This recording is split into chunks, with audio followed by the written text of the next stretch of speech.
Are they crossing the line or not? Well, it's up to the IRS to enforce the line if they don't have the resources. I'm asking you your opinion. You're an expert. I think there's a good case to be made that, yes, they are crossing the line. Yes. Okay. Yeah. All right. Who are they? That's up to the courts and the IRS to determine. You made this allegation, but you don't want to say who they are?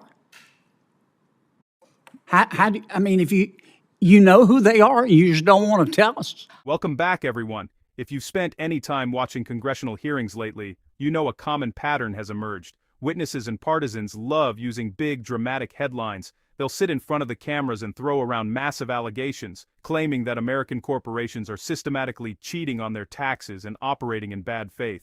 It sounds compelling on a soundbite, but what happens when someone actually asks for proof? What happens when an expert witness makes a sweeping claim under oath and a senator simply asks, "Name 5"? Today we are diving into an unforgettable exchange between Senator John Kennedy and an expert witness that perfectly illustrates why asking simple, common-sense questions is the ultimate check on Washington spin. We have Senator Kennedy, then Chairman Wyden, and then Senator Braun. Thank you, Mr. Chairman.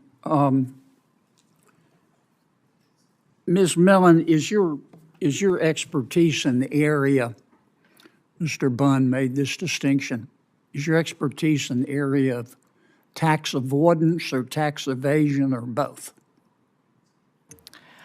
I would say both. I think the lines, there are situations where the lines might get blurry, especially on the corporate side. But in my... it's both? It's both. In short, it's both.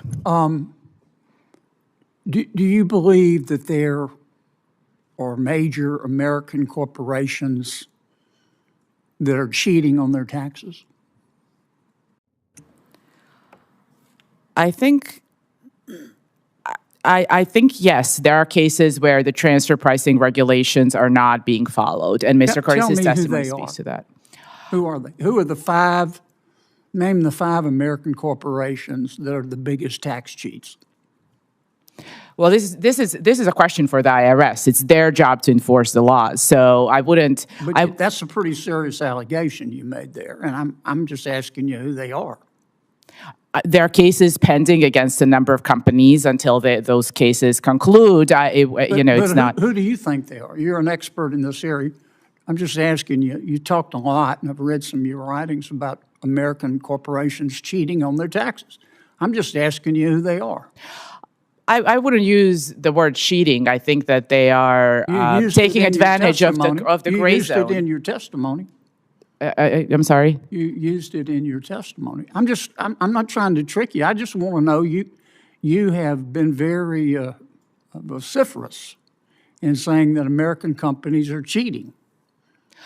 Okay, that's America. You're entitled to your opinion, but you're an expert, and just tell me who they are. I stand by that. I think that there is evidence to suggest that some of these companies and the IRS has pursued cases against a number of the companies that Mr. Curtis has analyzed, including Apple and Microsoft and Facebook and Coca-Cola. Is Apple a tax cheat? I wouldn't say tax cheat. I think that's putting it too strongly, and I didn't use that word. Then who are they? I wouldn't say tax cheats, but I think they are crossing the legal lines that have been set by Congress and by the IRS in the relevant regulations. And because the IRS is outgunned, they're not able to enforce the law against them. Let me start over. Do you believe that there are major American corporations cheating on their taxes? I believe they are coming very close to crossing the line, and it's difficult for IRS that is outgunned to enforce the line. Are they crossing the line or not? Well, it's up to the IRS to enforce the line if they don't have the resources. I'm asking you your opinion. You're an expert. I think there's a good case to be made that, yes, they are crossing the line. Yes. Okay. Yes. All right. Who are they? That's up to the courts and the IRS to determine. You made this allegation, but you don't want to say who they are? If you know who they are, you just don't want to tell us.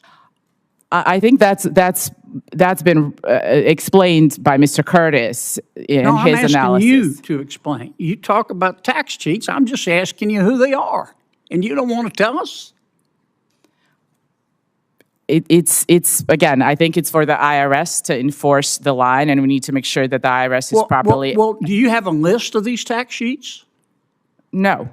Okay. Have you been to the IRS and said, here are these companies and they're cheating on their taxes and I can show you how they're doing it? No, I'm not. That's not I've never practiced in that area of law. I'm not a tax whistleblower lawyer. All you've done is run around saying that American companies are cheating on their taxes. I can't tell you who they are, and I haven't been to the IRS to show my data to the IRS, but I want you to believe me that they're cheating on their taxes. Is that your testimony today?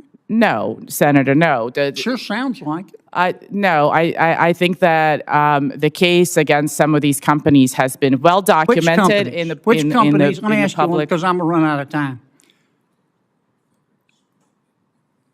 Tell me, in the last 23 seconds, here's your chance.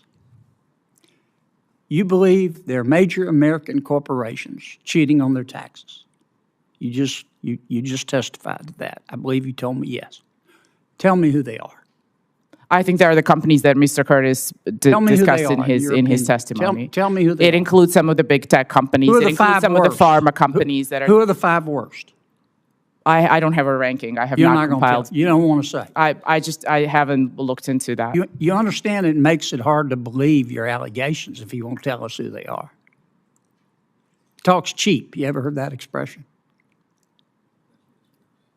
Thank you, Mr. Chairman.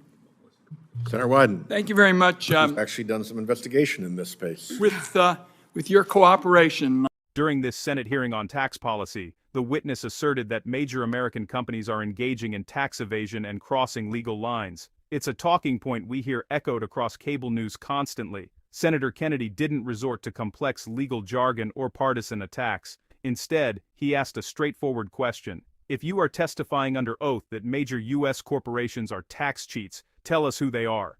Give us the top 5 worst offenders. What followed was several minutes of dodging. The witness refused to name specific companies, wouldn't offer a ranking, and admitted she had never even taken specific evidence or data to the IRS.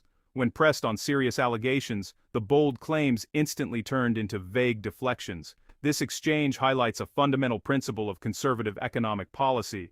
Due process and the rule of law matter. American businesses, from tech innovators to global employers, operate under a massive, highly complex tax code written by Congress itself. Taking advantage of legal deductions and navigating regulations isn't illegal. It's standard practice for any individual or business trying to follow the law. Slandering entire industries with broad brushstrokes without providing evidence harms economic confidence. If a corporation breaks the law, the IRS and the justice system should hold them accountable. But making broad claims in a Senate hearing without backing them up isn't oversight, it's political theater. Senator Kennedy wrapped up the exchange with a phrase that resonated with millions of viewers across the country. Talk's cheap.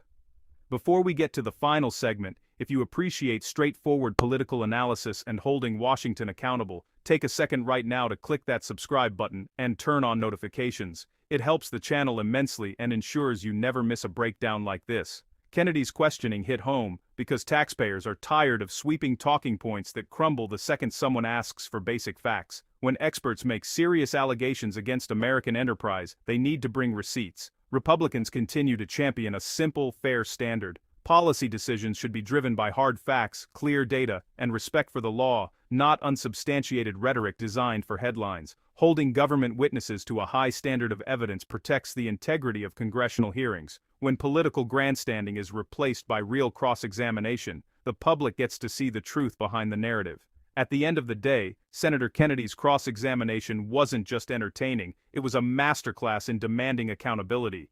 When you strip away the political drama, the message is clear. If you're going to accuse American enterprise of illegal behavior on national television, you better have the facts to back it up. What did you think of Senator Kennedy's questioning style? Let me know your thoughts in the comments below. Don't forget to like this video, share it with a friend, and I'll see you in the next one.